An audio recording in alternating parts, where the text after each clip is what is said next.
The Cold War was a rivalry between the USA and the USSR that played out globally.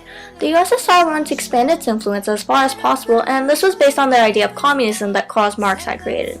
On the other hand, the United States was using its rebuilding efforts in Europe and Japan to expand their ideas of capitalism. So basically, both sides were trying to expand their ideas, and both were in conflict with each other. The Cold War is usually dated between the years of 1947 and 1991. However, some historians will say that the Cold War started during World War II. In fact, the Tehran Conference and the Yalta Conference between the Big Three showed that Stalin didn't want to go along with what FDR and Churchill wanted. During the Tehran Conference, the Big Three launched Operation Overlord, which you all know is what led to D-Day. The Yalta Conference was all about post-war reconstruction, even though there was tons of controversy during this conference. The Potsdam Conference was where the Big Three outlined Japan's surrender, as well as outlining the annexation of many other countries. Some people may even say that the dropping of the atomic bombs was to intimidate the Soviets. After World War II, the Soviet Union created a sphere of influence in Eastern Europe. It was at this time when Winston Churchill said that an Iron Curtain was descending over Eastern Europe in 1946. It is my duty to place before you certain facts about the present position in Europe. From Stettin in the Baltic to Trieste in the Adriatic, an Iron Curtain has descended across the continent.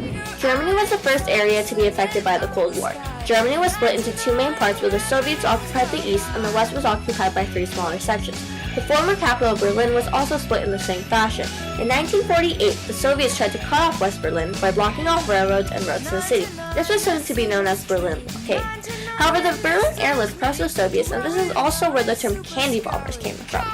Named after Colonel Gil Haberson, where he dropped chocolates and other candies from his plane as he landed in Berlin. In order to prevent any further attempts to help the West, the Soviets built the Berlin Wall in 1961, so the US's response to the Soviets was a policy called containment, which was part of the Truman Doctrine written in 1947, which was to stop the spread of communism wherever the Soviets wanted to expand. This is also where NATO and the Warsaw Pact originated. NATO was basically the US and her allies, while the Warsaw Pact was the Soviet Union and her allies. Even though the Cold War atomic arsenal was at its peak, the only time the US got close to nuclear conflict during the Cold War was in 1967 during the Cuban Missile Crisis. This was when the Soviets placed medium and intermediate range atomic missiles off the coast of Cuba and pointed them towards the US.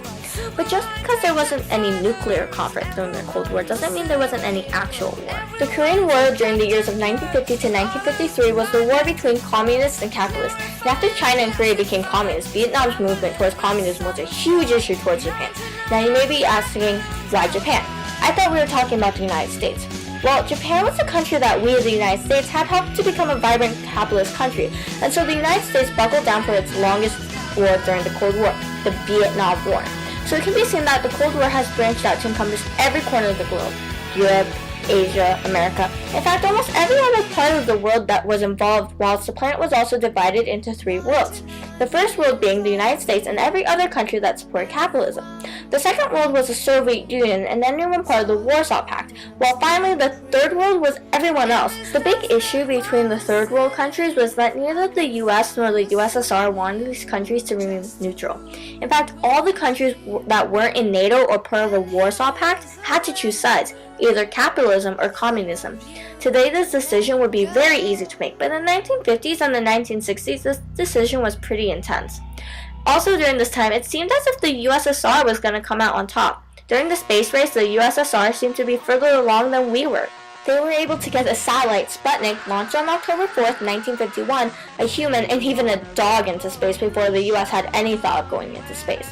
It was then when John F. Kennedy stated that we would be the first to go to the moon. But why, some say, the moon? Why choose this as our goal? And they may well ask, why climb the highest mountain? Why, 35 years ago, fly the Atlantic? Why does Rice play Texas? We choose to go to the moon. We choose to go to the moon in this decade and do the other things, not because they are easy, but because they are hard. He was right. With the help of Wernher von Braun, the U.S. was able to successfully launch Alan Shepard in 1961 on the Mercury Redstone 3 spacecraft into space. Shortly after, in 1968, the Apollo 8 mission launched into space, powered by a Saturn V rocket. This was the first U.S. spacecraft to ever orbit the moon. And 1 year later, in 1969, the famous Apollo 11 mission launched and took the three famous crew members to the moon. These men were Armstrong, Collins, and Aldrin. It was at this point when Armstrong famously said, "That's one small step for man, one giant leap for mankind." even though that wasn't grammatically correct, the Apollo 11 mission was a huge milestone in U.S. history, considering that no other country, even to this day, has ever put a man on the moon. Fun fact, all the pictures of the astronauts on the Apollo 11 mission is Buzz Aldrin. This is because NASA didn't trust Aldrin to hold the camera on the moon. There is no pictures of Armstrong on the moon, except for when there's a reflection on Aldrin's helmet. So why did the Cold War end? Some people say it would be Ronald Reagan's speech at the Berlin Wall. General Secretary Gorbachev, if you seek peace, if you seek prosperity for the Soviet Union and Eastern Europe, if you seek liberalization, come here to this gate. Mr. Gorbachev, open this gate. But in all reality, it was Mr. Gorbachev himself.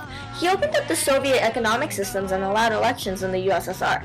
Basically, Gorbachev lessened a bunch of restrictions and opened up the systems for the Soviets again.